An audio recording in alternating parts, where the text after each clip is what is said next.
bonjour, bonjour, bonjour.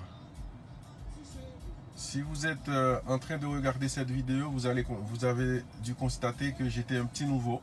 Ça va être la première vidéo que je vais diffuser sur YouTube. Et cette vidéo, c'est pour vraiment partager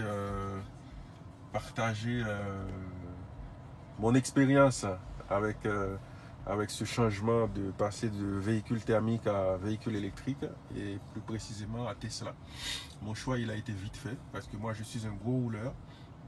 Je fais 200 km par jour pour aller au travail, aller-retour, sans aller sans auto. Et donc la facture commençait à être salée à la fin du mois. Je passais à la pompe toutes les semaines. Donc j'ai décidé de passer à l'électrique. Et le choix de Tesla m'a pris beaucoup de temps. J'ai beaucoup comparé. Mais j'ai un ami qui roule en modèle S à Paris. Donc j'avais des exemples concrets qui m'ont confirmé mon choix. Donc, depuis le 26 mars, j'ai été livré de ma nouvelle Tesla, modèle 3 long range, grande autonomie. Donc, hier, 26 mai, ça m'a fait 2 mois d'utilisation. Et comme vous pouvez le constater, je suis déjà à 10 000 km. Puisque je roule beaucoup, je fais beaucoup de kilomètres. Donc j'ai testé pas mal de choses normalement, parce que j'ai regardé beaucoup de vidéos. J'ai regardé Tesla Geek, donc je n'ai pas retenu les noms, mais normalement je suis abonné sur plusieurs pages de YouTube et que je peux vous mettre en descriptif. Si vous pouvez, comme ça, si vous voulez aller consulter ces pages-là pour avoir un peu plus d'infos, parce que ce sont des experts. Moi, je ne suis pas un expert. Je suis vraiment un novice. Donc, je voulais vraiment partager, faire une vidéo aujourd'hui pour les 2 mois d'utilisation pour faire un petit tour. Donc, normalement, si vous avez besoin d'informations, il existe déjà beaucoup de vidéos qui traitent sujet par sujet les questions qu'on peut avoir, les inquiétudes et les besoins d'information. Pour commencer, donc ma commande a été très bien. J'ai passé la commande, j'ai été en lien avec la vendeuse de chez Tesla. Donc, qui a été très sympathique. Et puis voilà, les échanges ont été très professionnels. J'ai payé comptant, donc ce qui a peut-être accéléré le processus. En tout cas, j'ai pas eu de mauvaise surprise. Tout a été fait dans l'ordre, comme se doit. Pas de retard. La date de livraison a été respectée. Le jour de la livraison, j'ai effectué toutes les vérifications. La voiture a été en parfait état et il y avait 0 défaut. Et ce n'est que 2 semaines après, j'ai constaté une petite anomalie. C'est juste là, comme vous pouvez le voir. Comme ça, on peut dire que c'est pas vraiment parfait. C'est juste là, ici là, au niveau du montant de cette portière, il y a la finition là qui n'est pas bien emboîtée. Voilà. Donc sinon, voilà. J'ai pris l'option remorque, l'option attelage. Donc tout va bien. J'ai déjà tracté 960 kg de carrelage sur une remorque. Et la voiture n'a pas consommé plus que d'habitude. Et pareil pour la puissance, tout ça. Donc j'ai dû rouler moins vite pour éviter au niveau des freinages, tout ça, pour limiter les... Ah, je trouve plus mes mots. Bon, bref, vous avez compris. En tout cas, voilà, j'ai fait plus attention puisque j'avais la remorque, mais sinon, la voiture avait une bonne tenue de route. Tout a été nickel.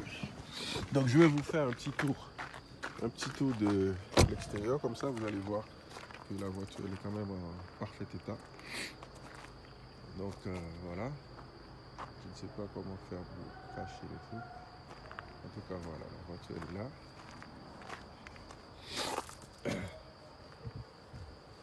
Et je vais vous expliquer aussi que au niveau des expériences, j'ai quand même eu à contacter le Tesla Center pour demander, demander une intervention sur la voiture parce que au lavage, un jour, j'ai remarqué, j'ai constaté que la peinture là, en bas des caisses, la peinture partait là, comme vous pouvez voir une tache blanche.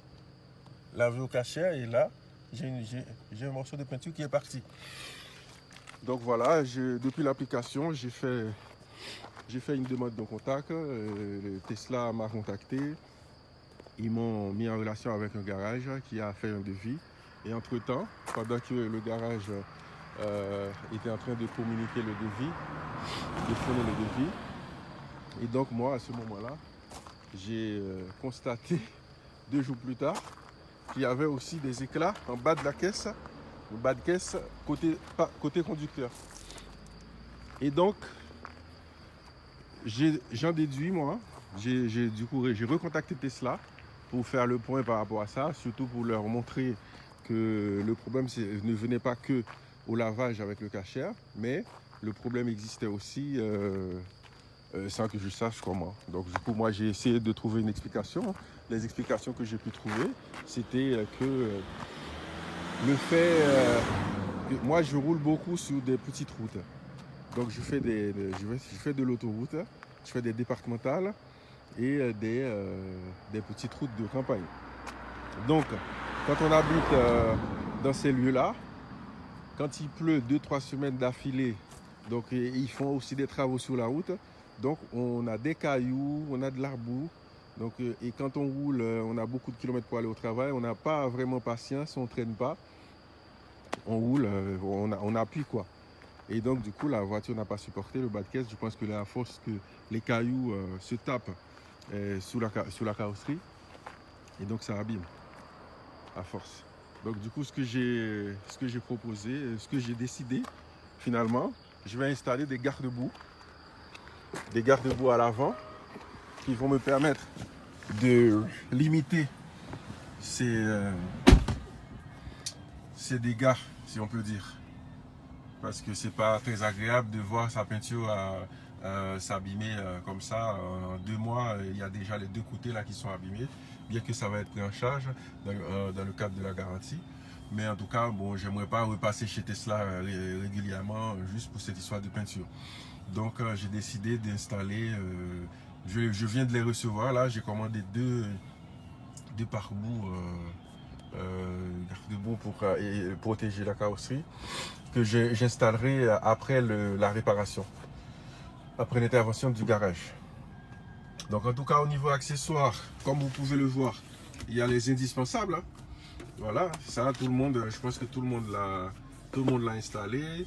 Parce que j'ai vu, voilà, j'ai installé cet accessoire. J'ai installé cet accessoire aussi. Voilà, comme on peut voir. Là, et j'ai installé ce petit accessoire. Voilà, qui est très pratique. Voilà. Tout ça, vous avez déjà vu, vous avez déjà dû voir tout ça sur vidéo. Et par contre, moi j'avais, puisque j'ai une modèle grande autonomie, c'était livré avec des tapis de sol d'origine. Et moi je les ai remplacés par d'autres tapis. Je vous mettrai en description tous les accessoires que j'ai commandés pour la Tesla.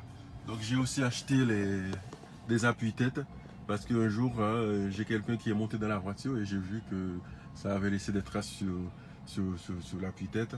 Et au niveau de la coiffure, tout ça, il suffit qu'il y ait un peu de produit et ça te laisse, ça vous laisse des traces. Donc en tout cas, je ne sais pas si je vais créer une page et si c'est le cas, je l'appellerai Tesla 64, parce que pour le moment je ne crois pas qu'il en existe. Et puis je verrai à l'occasion si je pourrais m'améliorer, que ce soit au niveau technique et au niveau d'intervention aussi, parce que vous pouvez le voir que je ne suis pas très à l'aise parce que c'est la première fois que je me mets à cet exercice là, à proposer une vidéo que je vais diffuser. Donc j'essaierai de m'améliorer la prochaine fois. En tout cas, juste petit récap, c'est que la voiture, je l'ai achetée, ça fait 2 mois. J'ai déjà acheté pas mal d'accessoires qui sont vraiment utiles. Peut-être pas forcément indispensables, mais moi je trouve que tous les accessoires sont très utiles. Et puis j'ai teinté les vitres, les 3 quarts arrière. Je vais vous mettre toutes ces informations en descriptif, comme ça en description, pour que vous puissiez cliquer sur les liens si ça vous intéresse. Moi j'ai acheté pas mal de choses sur AliExpress. J'ai l'impression que AliExpress c'est un site marchand qui propose tout ce qu'on peut trouver pour une Tesla Model 3. Donc tu tapes accessoires Tesla Model 3 sur internet, et bien, c'est systématiquement les choses qu'on va te conseiller ou qui vont être proposées sur le moteur de recherche. Et bien, systématiquement ça t'envoie chez AliExpress. Je ne fais pas de la pub pour eux, mais vous allez découvrir vous-même si vous tapez sur le moteur de recherche. Bon, en tout cas, moi je suis content, je suis satisfait de ma voiture, de la consommation. J'ai installé, par contre, voilà, au niveau des accessoires, la première chose que j'ai installé, c'était une borne de recharge à la maison, puisque j'habite dans une petite ville, il n'y a que 2 bornes de recharge accès public et qui sont payantes. Donc, je ne pouvais pas me permettre, avec les horaires décalés que j'ai parfois, je peux rentrer chez moi à 1h, 2h du matin et repartir le lendemain à 9h30 ou 10h. Donc, c'était un peu compliqué de me fier, d'acheter une voiture sans avoir une borne électrique à la maison. Donc, j'ai installé la borne moi-même. Donc vous allez voir que bon, ça ne m'a pas coûté trop cher, puisque j'ai installé la borne sur Amazon et j'ai réalisé l'installation moi-même. Donc j'ai pas eu à payer la main d'œuvre. Donc moi je pourrais répondre à toutes vos questions. Vous allez voir la liste des accessoires que j'ai achetés. Et comme ça, en fonction de si vous avez besoin de conseils ou de plus de précision, d'explications, je pourrais vous... voilà, je pourrais être utile. Voilà, en tout cas, je dis merci à tous les youtubeurs, à tous les influenceurs qui n'arrêtent pas de nous mettre, qui passent beaucoup de leur temps pour nous mettre des vidéos. Toutes leurs vidéos sont vraiment utiles. Moi, en tout cas, pour moi, en tout cas, toutes ces vidéos m'ont été utiles, puisque j'ai beaucoup appris. J'ai beaucoup appris depuis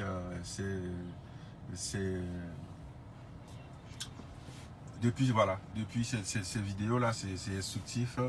On apprend pas mal de choses et ça nous permet d'avoir de l'expérience avant même d'être livré de sa Model 3. Voilà. En tout cas, je vous conseille vraiment d'investir, d'acheter une voiture électrique. Et notamment, si vous êtes un gros rouleur, vous avez besoin d'endurance et de la puissance, mais Tesla répond à tout ça. Merci. Soyez indulgents, parce que, comme je vous ai dit, je suis un petit novice. Je ne maîtrise pas tout. En tout cas, la prochaine fois, j'essaierai de faire mieux. Par contre, j'ai juste quelques déceptions. C'est que, bon, moi, comme vous pouvez le constater, donc j'ai la peau noire, et puis quand on transpire, si on met de la crème, tout ça, et voilà, j'ai les pare soleil qui sont comme ça, de cette couleur là. Malheureusement, Tesla n'a pas proposé d'autres couleurs, donc du coup moi ça me dérange un petit peu, parce que il y a déjà des taches partout. Voilà, bon, là sur la vidéo ça donne pas grand chose, mais vous pouvez quand même constater qu'il y a quand même quelques traces. C'est juste puisque moi je suis grand, donc quand je monte dans la voiture, systématiquement j'ai ma tête qui frotte ici, là, même au niveau des cheveux, pas que la peau, au niveau des cheveux, même si on se lave tous les jours, mais on a quand même parfois la tête grasse, tout ça. Donc du coup ça frotte ici, là, ça laisse des traces. Et puis là aussi, des fois, si je me baisse pour essayer d'attraper quelque chose derrière le volant, j'ai ma tête systématiquement qui cogne ici, là. Et donc voilà, à force, ça laisse des traces. Sinon, déception, c'est juste que j'ai été livré le 26 mars. Et puis, les personnes qui ont commandé à début avril ont déjà vu des gros changements sur les véhicules, notamment le tableau de bord et le bois qui est là, maintenant qu'on a un peu un contour au niveau des portières. Donc il y a eu pas mal de changements. Je trouve que ce système là chez Tesla, c'est un peu... c'est pas très cool parce que, certes, chez les autres constructeurs, on voit que un modèle, quand on achète un modèle de voiture, on voit que voilà, on sait que l'année prochaine, l'année d'après, on ne pourrait pas avoir la même finition, ou sinon on peut avoir la même finition mais avec des options en plus. Mais là chez Tesla c'est flagrant parce que c'est une question de mois, de 2 mois, mais tu vois c'est par trimestre. Et donc du coup toi tu achètes en fin de trimestre, et bien début de trimestre, et bien tu vois les changements déjà sur le site. Et donc c'est pas cool. C'est pas cool parce qu'on aimerait bien avoir sur nos modèles aussi, et modèle 2021, premier trimestre 2021, au moins on aurait pu avoir, là ils ont sorti le volant chauffant, ils auraient pu nous mettre une mise à jour qui permettait de l'avoir, d'activer certains trucs, parce que les voitures ne sont pas si anciennes que ça, voilà. En tout cas, je voulais quand même partager ça. Bon, je pense que je ne suis pas le seul, mais n'hésitez pas. Au niveau de consommation, pas de problème. Donc, je roule, la voiture consomme normalement, et sur autoroute, j'arrive à faire 400 km bon, j'ai effectué 380 km sur autoroute avec la voiture remplie. On était 5 personnes, 5 adultes. Que de l'autoroute, 380 km.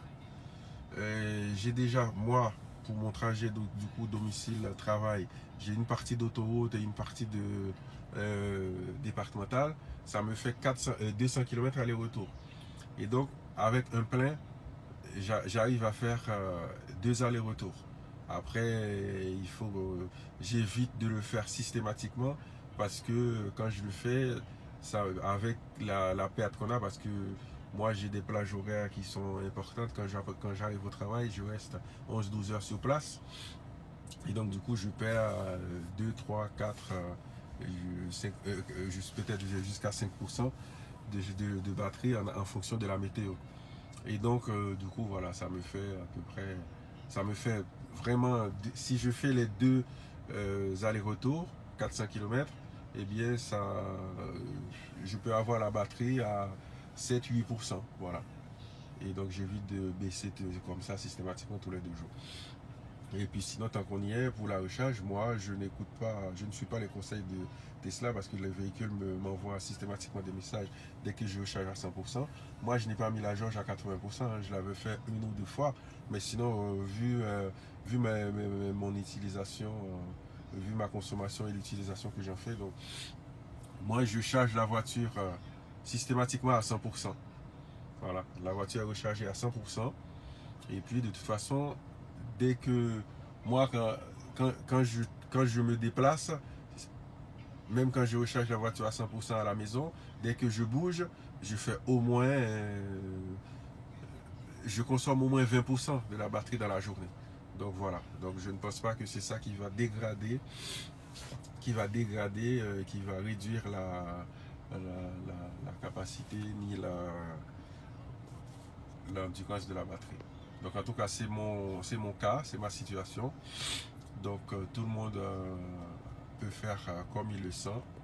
On peut suivre des conseils ou pas. En tout cas, moi, même quand la voiture, je sais que c'est un robot qui envoie un message systématiquement, mais moi, je ne fais plus attention à ce message et je laisse la jauge à 100%. Voilà.